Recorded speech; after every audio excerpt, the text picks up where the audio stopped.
If you want to tile your bathroom floor and avoid common mistakes, well, stick with me guys and I'll share the pro tips you need to get it right first time, stress-free. Whether you're a beginner or just looking to sharpen your skills, then this video is for you. I'm Alec, also known as the Bespoke Bloke. I've been tiling for over 20 years, working on high-end and celebrity projects. Tiling floors like this is my daily grind, and over the years I've picked up some useful tips that I'm going to share with you today. I'll walk you through 8 essential steps to help you tackle your own floor tiling project with confidence. Now let's start with the most important tip. Preparing the substrate you'll be tiling onto. This is the foundation of your project, so it's critical to get it right. The first thing I'd always check when walking onto a bathroom floor is, what is the substrate? Is it concrete, wood, chipboard or backerboard? And how solid does it feel? If the floor has too much movement, you'll need to address that before laying tiles. Next, how flat or level is the floor? It doesn't need to be perfectly level, but it must be flat. Uneven surfaces can turn into a tiling nightmare. Use self-leveling compound if necessary. And I'll link full guides in the description to show you how to use it properly. If your substrate isn't backerboard, adding uncoupling matting after leveling will help your tiles last longer by reducing movement. It's also a great surface for tile adhesive to bond to. Backerboard on a solid floor is typically fine on its own since it bonds well with tile adhesive and has great characteristics for tiling. But if you want extra peace of mind, you can still add uncoupling matting on top. In this bathroom, I'm working with a chipboard substrate covered with backerboard and electric heating wires. Since the floor has slight movement, as it's a relatively new build, I'll take the following steps. Cover the heating wires with adhesive. Use self-leveling compound to smooth out the surface. Prime the floor. Then add an uncoupling matting on top for added stability. I'll leave links in the description for more details on these steps if you want to dive in deeper.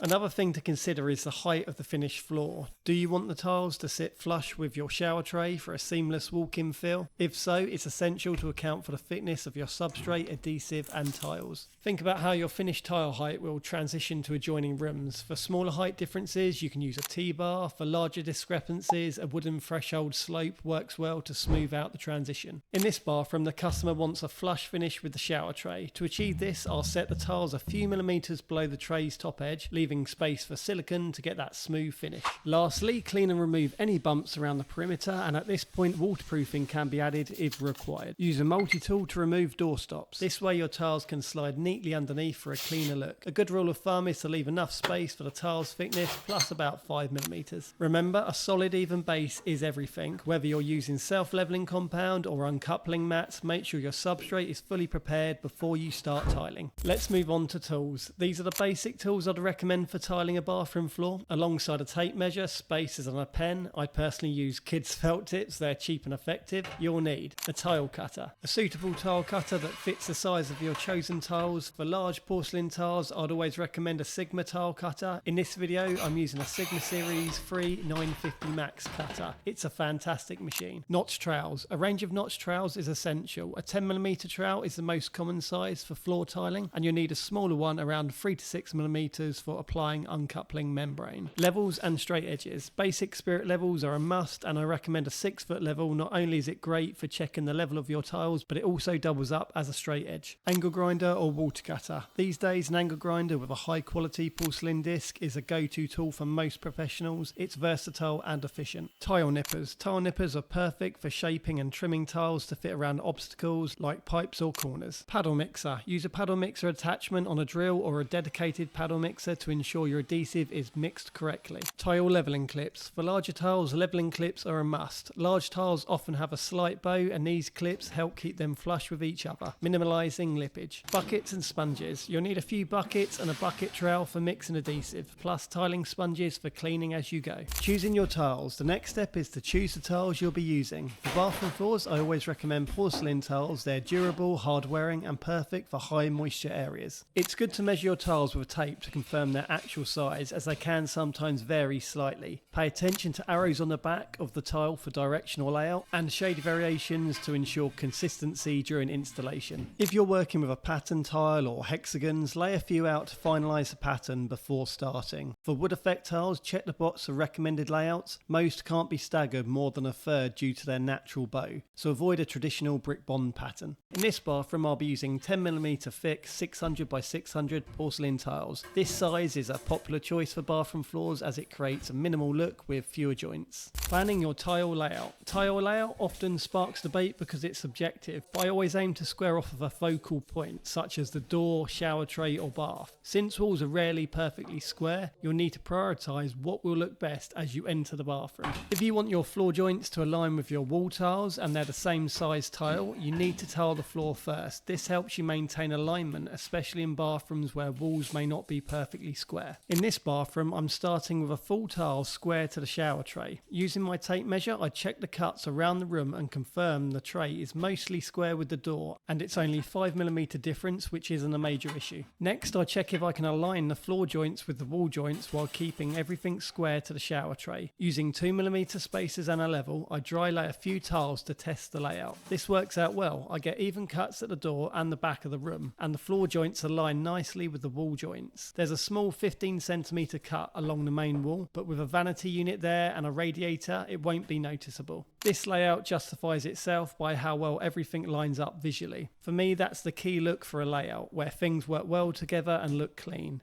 If things don't align ideally, other options include starting with a full tile from the door or centering the tiles in the room. Dry cuts. Once your layout is established, I recommend dry laying a section and cutting tiles in advance. This lets you double check your layout and reduces the number of things you need to manage when you start laying tiles. Having pre-cut tiles on hand makes the whole process smoother and more efficient. You could dry lay the entire floor if you wanted, but in this example I'll focus on the shower area. My plan is to fix those tiles first and work my way back out of the door. To keep things consistent, I mark the directional arrows from the back of the tiles onto their faces before cutting. Using a tape measure, I mark my cuts, ensuring the cut edges will always be against walls or objects like the shower tray. I also leave a few millimeters of space for expansion, which will later be covered with silicone. For example, with this piece here, I simply line it up in my tile cutter, scribe it and break it off. Then I dry lay the cut tile in place and repeat the process for all the cuts in the area. The last cut to dry lay is the L-shaped tile for the door area. I'll show you how to cut this later, but for now the key is to check the direction the door opens. This door opens inwards, so the tile should finish roughly halfway under the door. That way the transition from the bathroom floor to the adjoining floor is hidden beneath the door, whether you're using a T-bar or a threshold. In this case, the edge of the uncoupling mat shows a rough guide for that line. Once your dry cuts are in place, I recommend numbering the tiles so you know exactly where they go when it's time to lay them with adhesive.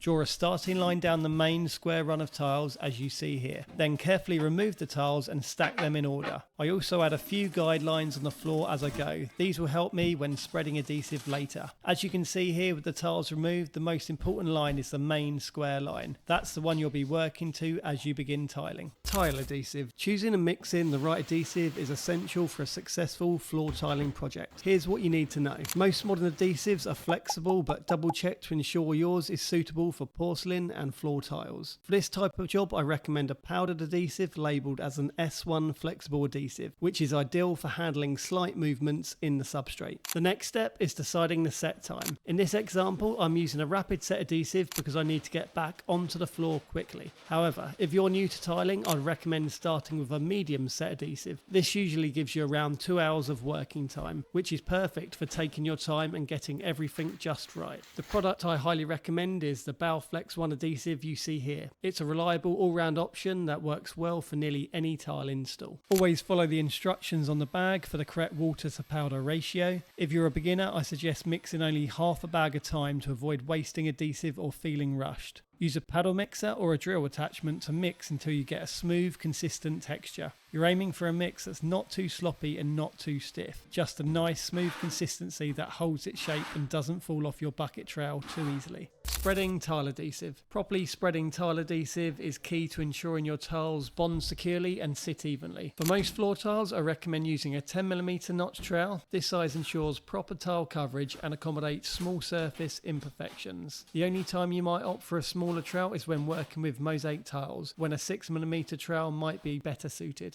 Start by spreading adhesive over a manageable section, whether it's one row from your guideline or enough for a few tiles. Choose what you're comfortable with. Hold the trowel at a 45-degree angle as you spread to use the full depth of the notches. This creates uniform ribs in the adhesive, which are crucial for proper bonding. To ensure a solid bond, try to keep the ribs aligned in the same direction. When the tile is pressed down, these ribs will collapse evenly, eliminating air pockets and providing strong coverage. When tiling onto uncoupling membrane, take an extra step for proper adhesion. Use the flat side of the trowel first to fill in the grooves on the membrane completely. Then spread adhesive over the top as usual with the notch side. Spread the adhesive just a few millimeters away from your guideline so it remains visible as you work. This helps keep your layout precise and avoids unnecessary cleanup. Installing tiles. Now that we've dry cut our tiles and spread the adhesive on the floor, it's time to start installing. But first, an essential step, especially with large format tiles, is to back butter the tile. Use the flat side of your trowel to spread adhesive on the back of the tile. This ensures good coverage and connection, helping to overcome the tile's natural curvature. Personally, I like to spread the back of the tile with a smaller 6mm trowel. Notice how I spread it in the same direction as the floor adhesive, like you see here. This ensures peace of mind that we're achieving over 90% adhesive coverage, which is critical for any tile installation. You might think that's a lot of adhesive, but don't worry, it compacts down once the tile is set in place. Now it's back buttered, line the tile up with your guidelines and place it down. Push and wiggle the tile to ensure the adhesive ribs collapse and you get good coverage. This process will eliminate air pockets. Repeat the process with the next tile. At this stage, don't worry too much about perfection. Get a couple of tiles down first. Clean any excess adhesive with a sponge and start fine-tuning the tiles with your level. Apply pressure as needed until you're happy they are level and bonded. Add 2mm spacers to the joints to keep the grout lines consistent and small. Now this is where tile leveling clips come in handy to eliminate any lippage between tiles. I'm using clips that insert after the tiles are laid, but some types go in beforehand. Check out the description for links to leveling clips I recommend. Once inserted, turn the lever to tighten and remove the lip.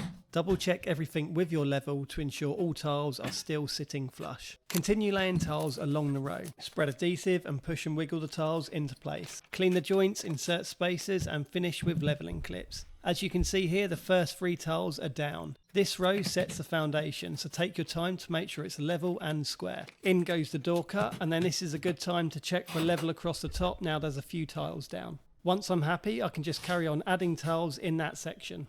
And in this bathroom, you can see I've planned it, so I'll be working back out of the room. And that's why having the dry cuts done first makes the tiling so much easier and quicker. With the first row now complete, use your level as a straight edge to check that all the tiles are touching perfectly and the joints are even. Tighten the leveling clips one final time. From here the process becomes much easier. That first row is your benchmark once it's correct. And now I'm happy with that, I can simply fill in and work back out of the door. You're simply repeating the steps. Back edge the tile, push and wiggle it into place, clean the joints, add spacers and level clips. Now let's tackle the door L cut. First, cut the tile to size by marking 2 points, keeping in mind that the door might be slightly out of square, but minor discrepancies will be hidden under the T-bar or threshold. Next, mark the L cut by measuring the length and width, then mark and scribe the lines. Always allow a bit of wiggle room as most things are covered.